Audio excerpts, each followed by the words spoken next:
네, 다음 살펴볼 경기는 시애틀 시옥스와 그린베이 패커스의 경기입니다. 17대 0으로 패커스가 셧아웃 승리를 가져갔는데요. 일단 이제 승리를 거두긴 했습니다만 그린베이의 이 에런 로저 선수가 확실히 컨디션이 좋은 모습은 아니었어요.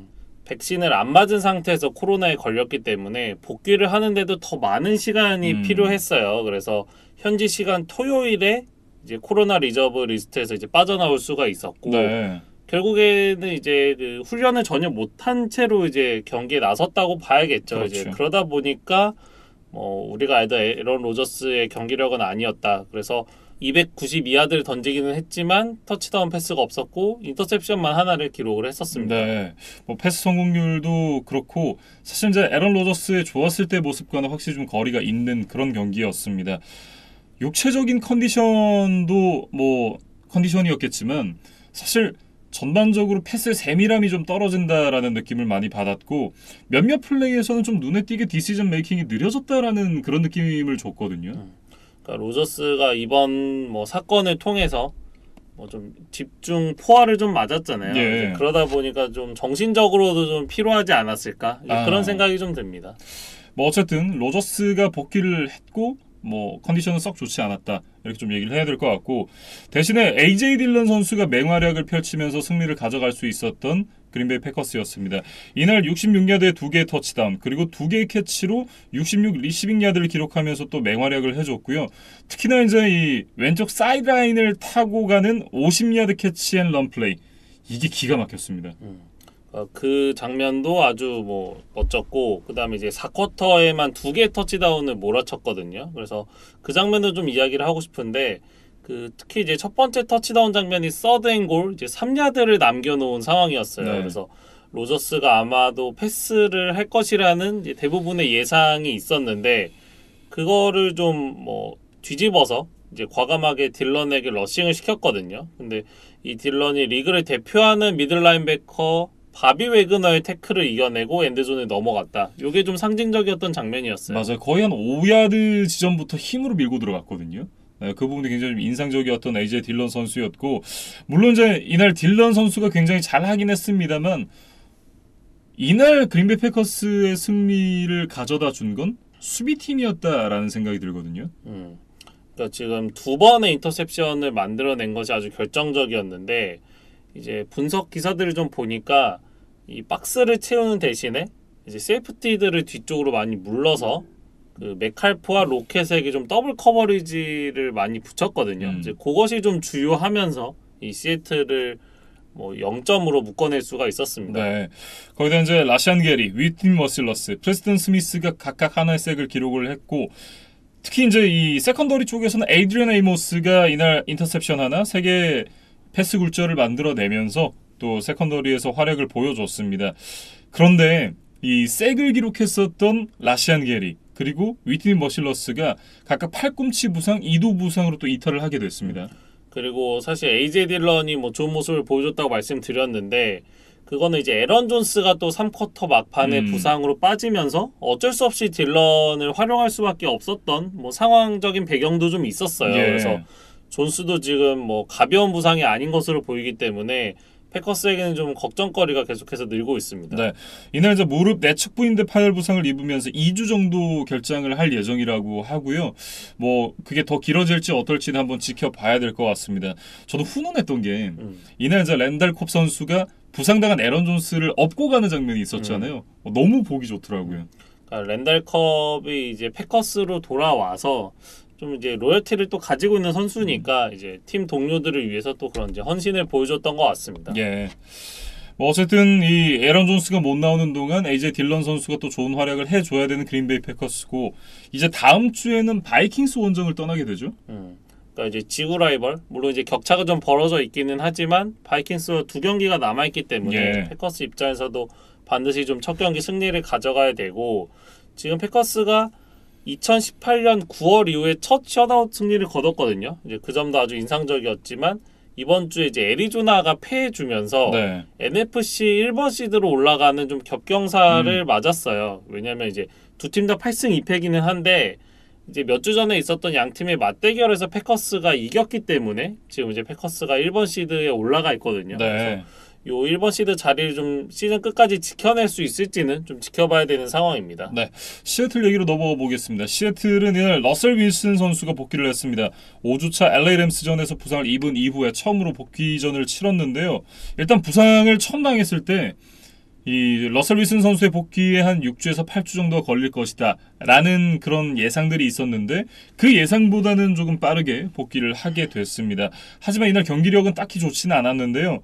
40번의 패스 중에 20번 성공, 정확하게 50%의 패스 성공률을 기록을 했었고 그마저도 161야드의 터치다운 없이 인터셉션 2개, 굉장히 부진했습니다.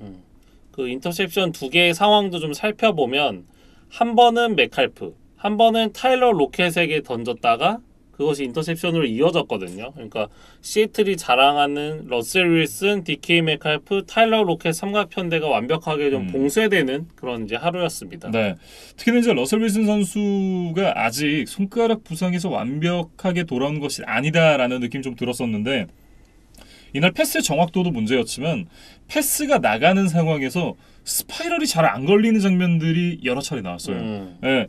물론 이제 러셀 윌슨 선수가 경기를 뛸만 하니까 나왔겠습니다만 아직은 그 부상 부위였던 오른쪽 가운데 손가락이 완벽하게 회복이 되지 않았다라는 느낌을 좀 줬고 그러면서 이제 통산 첫 번째 셧아웃 패배를 러셀 윌슨 선수가 기록을 하게 됐습니다. 그러니까 시애틀이 마지막 셧아웃을 당했던 게 이제 윌슨이 데뷔하기 전이었던 2011년 9월 피츠버그와의 경기에서 0대 24로 졌던 이후에 지금 처음이었다 그래요. 예. 그러니까 윌슨은 이번 시즌 좀 안 좋은 기록들을 많이 만들어내고 있습니다. 커리어 처음으로 지금 결장한 경기가 생겼고, 그렇죠. 또 커리어 첫 셧아웃 패배라는 좀 불명의 기록들이 이제 윌슨의 이력서에 좀 적히게 됐어요. 예, 이날 경기도 졌는데 DK 메칼프 선수의 어떤 태도 역시도 문제가 됐었습니다. 메칼프 선수가 뭐 본인의 마음대로 경기가 풀리지 않았고 그 본인의 스탯도 좋지는 않았잖아요. 그러다 보니까 상대편 세이프티 헨리 블랙 선수의 페이스 마스크를 잡고 흔드는 장면들이 있었는데 그러면서 이제 퇴장을 당했거든요. 그런데 DK 메칼프 선수가 이후에 나중에 스냅에 참여를 하려고 허드를 하고 있다가 주심에게 걸려가지고 퇴장을 당했어요. 다시 퇴장. 그러니까 메칼프가 물론 아주 폭발적인 뭐 운동 능력, 뭐 캐치 능력 이런 걸 가지고 있는 아주 훌륭한 리시버라는 점은 저도 인정을 맞아요. 하지만 지금 이제 몇몇 경기들 살펴보면 이렇게 좀 감정 컨트롤을 잘 못하는 경우들이 좀 보이거든요. 그러니까 덩치는 산만한데 그 안에는 아직 아기가 들어있다라는 느낌이 들어요. 예. 그러니까 아직 좀 정신 연령이 좀 낮은 것 같다. 네, 그래서 메칼프가 더 큰 선수로 성장하고 더 오랫동안 롱런하기 위해서는 이런 좀 감정 컨트롤, 멘탈을 다잡는 그런 어떤 훈련도 좀 필요하지 않을까. 네, 피트 캐롤 감독이 좀 메칼프와 면담을 해야 될 것 같습니다. 이게 굉장히 필요해 보이는 게 뭐냐면 경기 끝나고 난 이후에 인터뷰에서 이 부분에 대해서 기자들이 물어봤어요. 이런 부분이 있었고 어떻게 생각을 하느냐. 그런데 대답을 이렇게 합니다. 나는 지는 게 지겹다. I'm tired of losing 이라고 이제 얘기를 하더라고요. 근데 사실 지는 게 지겨우면 본인이 잘하면 되거든요. 네, 좀 이런 인터뷰에서도 이 답변을 하는 게 성숙할 필요가 있다. 좀 내적 성숙이 필요한 DK 메칼프다. 이렇게 좀 정리를 해보겠습니다. 그러니까 좀 질문의 본질을 좀 이해를 잘 못했거나 아니면 지금 뭔가 지금 내가 못했고 졌고 지금 여기에만 지금 온 정신이 지금 매몰돼 있어서 좀 뭘까요? 정상적인 좀 의사소통이 잘 안 되는 느낌이거든요. 그러니까 지금 답변만 보면. 네, 그래서 메칼프가 조금 더 인간적으로 좀 성숙할 필요가 있겠습니다. 네, 이제 다음 주는 애리조나 카디널스와의 경기를 이어가게 되는 시애틀 시옥스입니다. 두 팀 모두 최근에 분위기가 좋지 않잖아요. 그렇기 때문에 각자 같은 생각이지 않을까. 해볼 만한데? 그러니까 이게 시옥스 입장에서도 해볼 만한 상대다 라는 생각이 들 수 있고 카디널스 입장에서도 시옥스 만만한데? 라는 생각을 할 수 있거든요. 그래서 지금 카일러 머리와 러셀 윌슨이 만날 예정인데 지금 두 선수 다 컨디션이 그렇게 좋아 보이지 않기 때문에 어떤 선수가 그래도 이제 본인의 100%에 가까운 모습을 보여주느냐 그리고 이제 팀 동료들이 이 쿼터백을 얼마나 더 도와줄 수 있느냐 여기서 좀 승부가 갈릴 것 같습니다. 네, 이렇게 시애틀 시옥스와 그린베이 패커스의 경기 살펴봤고요. 다음은 캔자스시티 칩스와 라스베이거스 레이더스의 경기로 이어가 보겠습니다. 41대 14 캔자스시티 칩스가 승리를 가져갔습니다. 우리가 알던 캔자스시티 칩스가 돌아왔고 우리가 알던 레이더스도 돌아왔습니다. 그렇죠. 예, 그래서 마홈스 이야기부터 좀 예. 해보면 지난주에 이제 격렬한 셀러브레이션으로 어떤 자신의 감정을 표출했다 뭐 이런 얘기를 좀 드렸었어요. 근데 이제 그게 좀 효과가 있었는지 이날만큼은 굉장히 그 센세이셔널했던 마홈스로 좀 돌아와서 무려 5개의 터치다운 패스를 던졌거든요. 네. 그러면서 지구 라이벌과의 원정 경기에서 27점 차 대승을 거뒀습니다. 특히나 이제 인상적이었던 건 이전 경기들에서 좋지 않았을 때 딥볼이 잘 안 됐잖아요. 이날은 뭐 딥볼부터 시작해가지고 본인이 하고 싶은 걸 다 했던 마움스였고, 그러면서 이제 스탯을 보면 406 패싱 야드에 터치다운 5개거든요. 흠잡을 데 없는 경기를 펼쳤다, 이렇게 말씀드려야겠죠.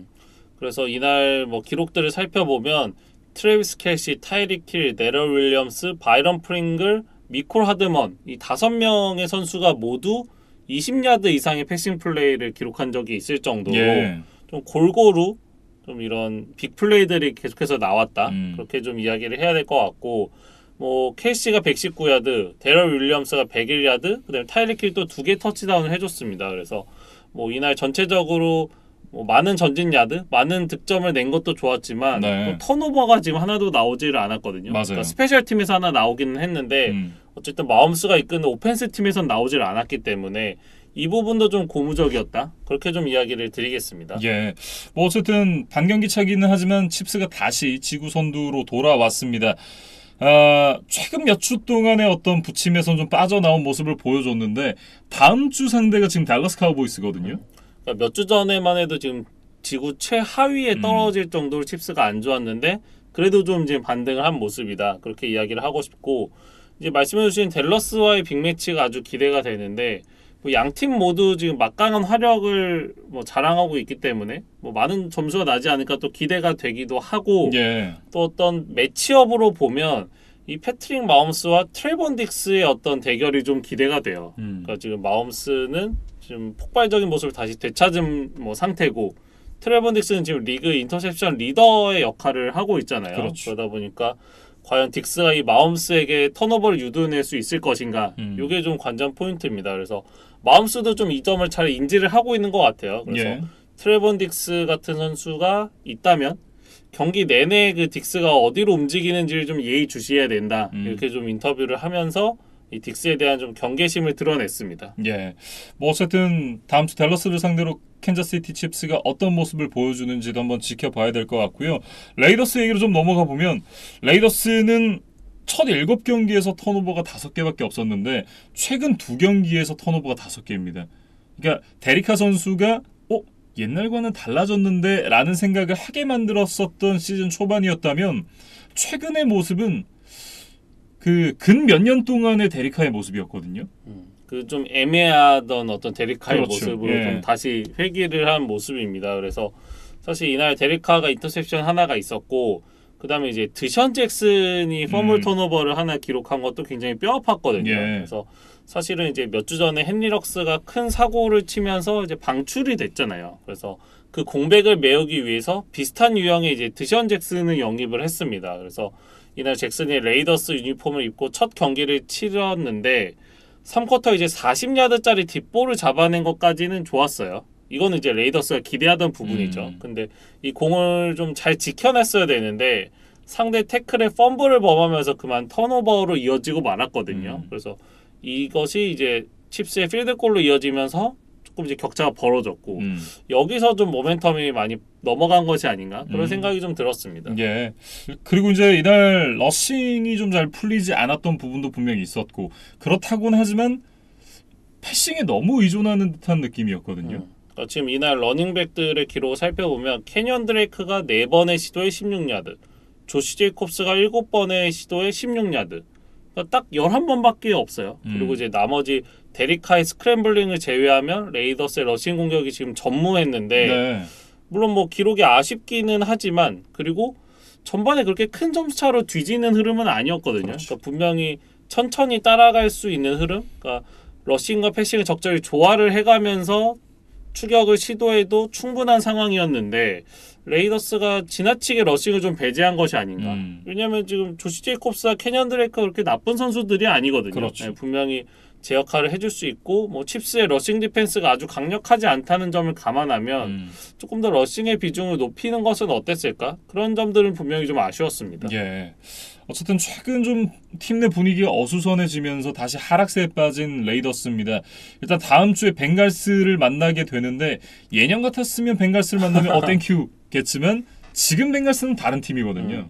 그러니까 레이더스가 바이위크를 보내고 와서 오히려 연패에 빠졌어요. 그래서 그것이 지금 좀 안 좋은 상황인데 다음 주에는 이제 바이위크를 보내고 오는 벵갈스를 만나거든요. 그래서 벵갈스가 만약에 충전을 잘 해서 온다면 레이더스에게는 좀 쉽지 않은 승부가 예상이 되고 예. 레이더스 이제 최근 어떤 시즌 후반부를 좀 돌이켜 보면 19 시즌에 이제 6승 4패로 출발해서 마지막 6경기 1승 5패를 하면서 플레이오프 탈락을 했고 지난 시즌에도 6승 3패로 출발을 했다가 마지막 7경기에서 2승 5패로 무너지면서 8승 8패. 맞아요. 다시 한번 플레이오프 진출을 하질 못했거든요. 근데 지금 이번 시즌도 보면 5승 2패로 출발해서 지금 2연패를 했단 말이죠. 그래서 후반부에 안 좋았던 근년의 역사를 또다시 지금 반복할 가능성이 높다. 네, 그래서 레이더스가 그 역사를 좀 반복하지 않으려면 일단 다음 주에 좀 승리가 꼭 필요한 상황입니다. 예. 네, 어쨌든 이 다음 주 벵갈스를 상대로 어떤 모습을 보여줄지 한번 지켜봐야 될 것 같고 한 가지 저희가 빠뜨린 게 있는데 이날 펀터들의 활약이 또 굉장히 좋았었거든요. 그러니까 이제 본업인 어떤 펀트에서 인상적인 모습을 보여줬다기보다 좀 그 외의 일에서 좀 각자 인상적인 모습을 보여준 게 좀 재밌었어요. 네. 그래서 이 칩스의 펀터 토미 타운젠드는 4쿼터 초반 이제 페이크 펀트 패싱 플레이를 통해서 퍼스트 다운을 만들어내고 드라이브를 연장을 해줬거든요. 맞습니다. 그러면서 좀 이제 팀 승리에 일조를 했고 사실 AJ 콜 이 레이더스의 펀터는 물론 팀이 패하기는 했지만 이 펀트를 하고 나서 이제 상대 리터너를 태클을 해서 펌블을 만들어냈거든요. 그래서 사실 이 펀터나 키커 같은 선수들은 좀 태클에 적극적으로 가담을 하질 않거나 하더라도 그렇게 이제 타이트하게 뭐 플레이를 임하는 경우는 많지는 않은데 그렇죠. 이날 이 AJ 콜이 뭐 하나의 펌블을 유도해서 공격권을 되찾아왔던 점. 이제 팀은 패배를 했지만 이 AJ 콜의 어떤 뭐 헌신은 좀 우리가 이제 기억을 해야 될 것 같습니다. 네, 이렇게 캔자스시티 칩스와 라스베이거스 레이더스의 경기에 대해서 살펴봤고요. 다음 살펴볼 경기는 마지막 경기죠. 먼데이 나이트 풋볼이었던 LA 램스와 샌프란시스코 49어스의 경기입니다. 31대 10으로 나이너스가 승리를 가져갔습니다. 이 경기도 어떻게 보면 이제 업셋이다 이렇게 봐야겠죠. 그러니까 나이너스의 이번 시즌 어떤 행보가 분명히 실망스러웠기 때문에 램스를 상대로는 좀 어려울 것이다라는 예상을 했었어요. 예. 근데 좀 예상 외로 라이너스가 대승을 거둔 그런 한 판이었습니다. 램스만 만나면 강해지는 가로폴로입니다. 가로폴로 선수가 램스를 상대로 지금 5승 무패를 기록을 하고 있다 그래요. 이상하게 램스만 만나면 날아다니고 있는데 이날도 뭐 패스를 많이는 하지는 않았습니다. 19번의 패스 중에 15번 성공, 그리고 182야드에 2개 터치다운을 기록을 하면서 말씀드렸던 대로 많은 패스는 아니었지만 뭐 안정적으로 경기를 이끌어갔고 깔끔한 경기를 보여줬습니다.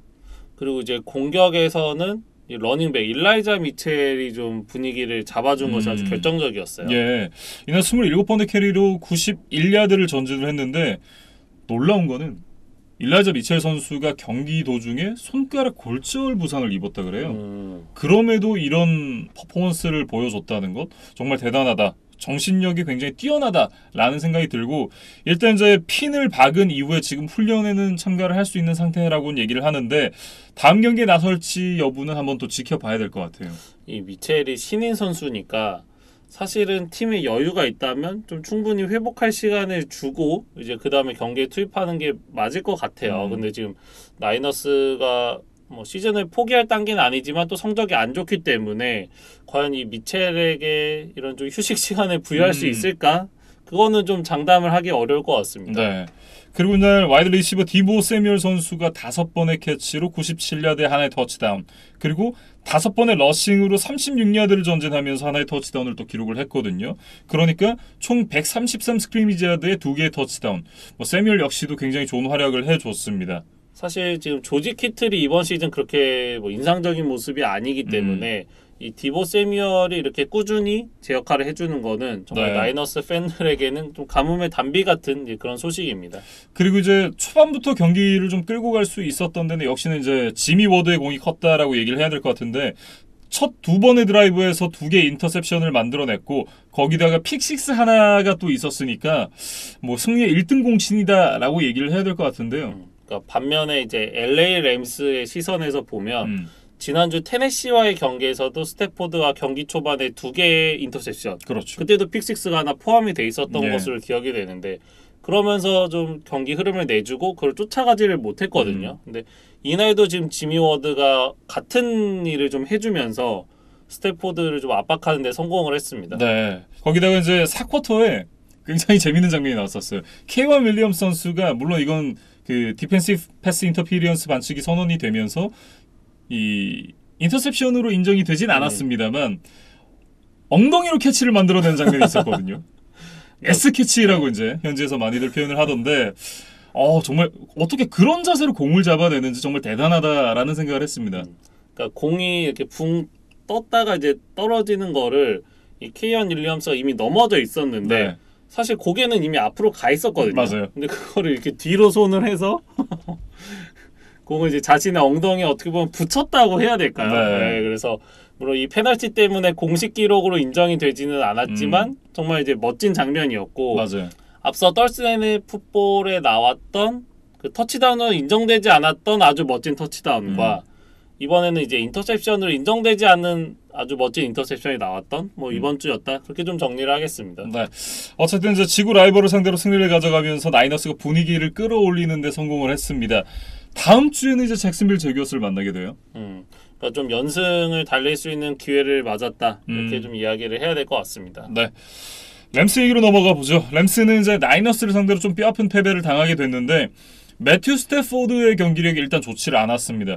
2경기 연속으로 멀티 인터셉션을 기록을 하게 됐고 뭐 몸에 좋은 걸 많이 먹었나 봐요. 패스가 계속 길게 가더라고요. 그러니까 이게 무조건 뭐 비거리가 길게 나간다고 해서 좋은 게 아니라 그렇죠. 이제 리시버에게 정확하게 가는 게 중요한 거니까 지금 스태포드가 좀 0점 조정이 잘 안 되고 있다. 그리고 아무래도 조금 이런 경미한 부상들이 쌓이면서 컨디션이 계속해서 지금 저하된 것이 아닌가 그런 걱정이 좀 드는 상황입니다. 예, 뭐 첫 2번의 드라이브가 모두 인터셉션으로 끝났기 때문에 경기 자체의 어떤 이 패스 비중이 높아지는 건 어쩔 수 없는 부분이었다라고 봐야 될 것 같기도 하고 그리고 이제 그 정상 참작을 좀 해줄 부분도 있는 것이 오프닝 드라이브에서 인터셉션 장면을 보면 오델 베컴 주니어 선수가 뛰어가다가 멈추는 장면이 있거든요.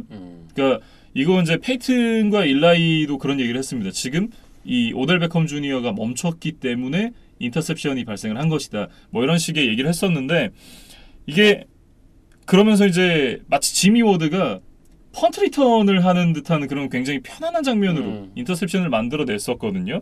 이게 저는 스태포드의 잘못이라고 좀 보기는 어렵지 않나요?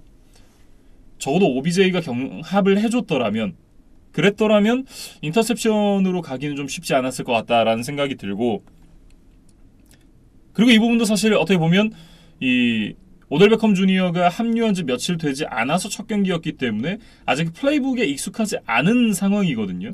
결국은 그 부분이 경기를 초반부터 터트리는 어떤 변수가 되지 않았나 뭐 이런 생각을 해봤습니다. 사실 오델 베컴이 이제 합류한 지 얼마 안 됐는데 지금 로버트 우즈가 빠져있기 때문에 어쩔 수 없이 좀 긴급하게 투입을 할 수밖에 없었단 말이죠. 그렇죠. 그러다 보니까 베컴과 스태포드의 좀 호흡이 맞지를 않았고 이거는 사실 뭐 스태포드를 탓하기도 그렇고 뭐 오델 베컴을 탓하기도 그렇고 이제 그냥 램스의 상황이 좀 좋지 않았다 그렇게 좀 이야기를 해야 될 것 같고 네. 사실 두 번째 인터셉션 장면도 보면 타일러 힙비에게 이제 패스가 던져졌는데 힙비가 그거를 이제 튕겨내면서 이게 픽식스로 이어졌어요. 맞아요. 그래서 스태포드가 뭐 전체적으로 컨디션이 안 좋기는 했지만 또 약간 불운했던 경기이기도 했습니다. 네. 근데 뭐 사실 그 직전 플레이에서 또 인터셉션이 됐어야 되는 장면이 하나 있었으니까 뭐 경기력은 좋았다라고 보긴 좀 어려울 것 같고 그리고 그것과는 별개로 트로이 에이크먼 해설자가 그런 얘기를 했다 그래요. 매튜 스태포드가 오델 베컴 주니어에게 공을 좀 던져야 될 것 같다라는 어떤 압박을 받고 있는 것 같다.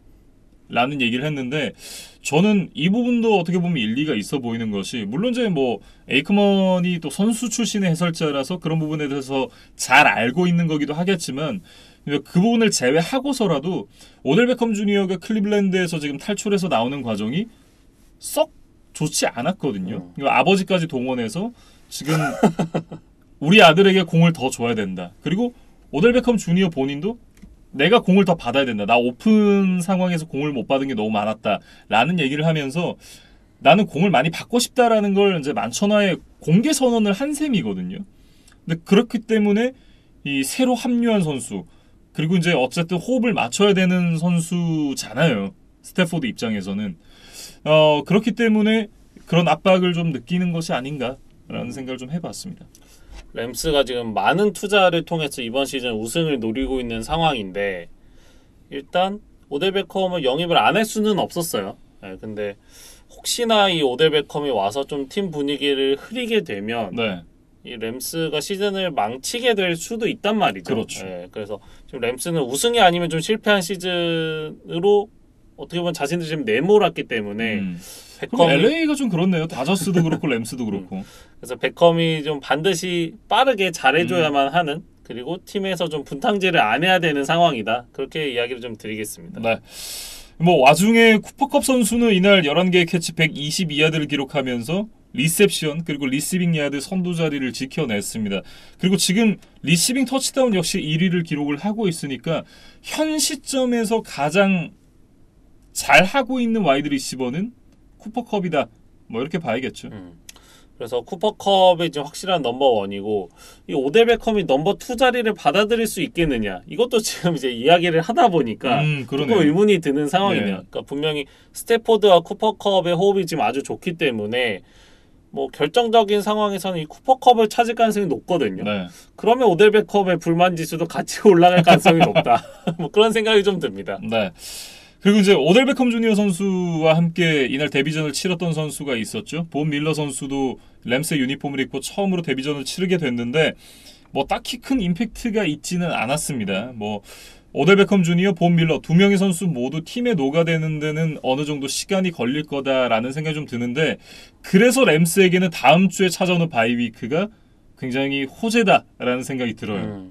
일단은 지금 연패에 빠져있는 팀을 추스를 수 있는 기회이기도 하고 예. 이 오델 베컴과 본 밀러라는 슈퍼스타들이 이 램스의 플레이북을 이해하고 팀 동료들과 하나가 될 수 있는 그런 시간이 좀 되지 않을까. 그래서 램스는 뭐 워크샵이라도 한번 갔다 와야 되지 않을까. 뭐 MT라도 한번 갔다 와야 되지 않을까. 뭐 그런 이야기를 좀 드려보겠습니다. 네, 이렇게 LA 램스와 샌프란시스코 49ers 경기까지 이번 주에 펼쳐졌던 모든 경기들을 살펴봤습니다. 사실 저희가 지난주 막판에 그런 말씀을 드렸었잖아요. 이번 주에 AFC를 했으니 다음 주에 NFC의 중간 점검을 한번 해보겠다라고 말씀을 드렸었는데 사실 이제 저희 두 사람의 개인 일정 때문에 준비를 하기가 좀 여의치가 않은 부분이 있었습니다. 사실 제가 요새 이제 한국 시리즈 중계에 좀 참여를 했었는데 그 중계들을 좀 준비를 하느라고 요 NFC까지는 좀 미처 준비를 못했어요. 예. 그래서 좀 이제 죄송하다는 말씀을 드리고 이제 저희가 다음 주에 한번 이 NFC 순위표를 가지고 한번 분석을 해보는 시간을 가져보겠습니다. 네, 이렇게 이제 10주차 리뷰 모두 마치겠습니다.